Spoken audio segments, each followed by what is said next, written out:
যখন শহর ঘুমিয়েছিল,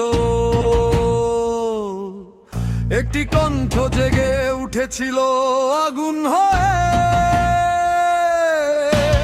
ভয়কে ছুঁড়ে ফেলে বুকের ভেতর সে বলেছিল, চুপ থাকাই সবচেয়ে বড় অপরাধ। রাস্তায় রাস্তায় প্রশ্ন ছড়িয়ে তার শব্দে কেঁপেছিল দেয়াল। কেউ তাকে বলেছিল বিদ্রোহী, কেউ বলেছিল সময়ের ডাক। আজ তুমি শুধু একজন মানুষ নও, তুমি এক টুকরো অস্বস্তি, এক টুকরো স্বপ্ন।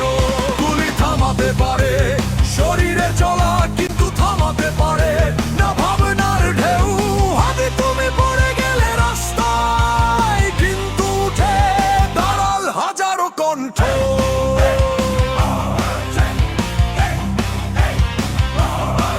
তুমি কথা বলেছিলে অন্যায়ের মুখোমুখি, কাঁপেনি চোখ, কাঁপেনি গলা।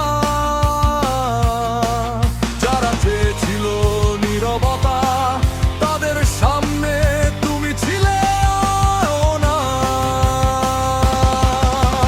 ভালোবাসা ছিল তোমার ভাষা, রাগ ছিল তোমার জ্বালানি। তুমি শিখিয়েছিলে ভয় না পেয়ে সত্য বলতে। আদি তুমি শুধু একজন মানুষ নও, তুমি এক টুকরো অস্বস্তি, এক টুকরো স্বপ্ন। গুলি থামাতে পারে শরীরে চলা, কিন্তু থামাতে পারে না ভাবনার ঢেউ।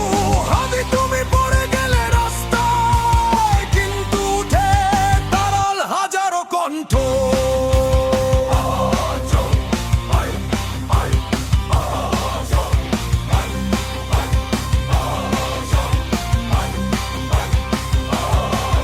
আজও দেয়ালে লেখা থাকে তোমার কথা, আজও তরুণ চোখে আগুন জ্বলে। নাম মুছে ফেললেও ইতিহাস থেকে প্রশ্নগুলো থেকে যাবে জল জলে। আদি যদি আবার জন্মাও, হয়তো নাম হবে অন্য কিছু, কিন্তু প্রশ্ন করার সাহসটা থাকবে এই শহরের বুকের ভেতর। একটি কণ্ঠ থেমে যায়, হাজারো শুরু হয়।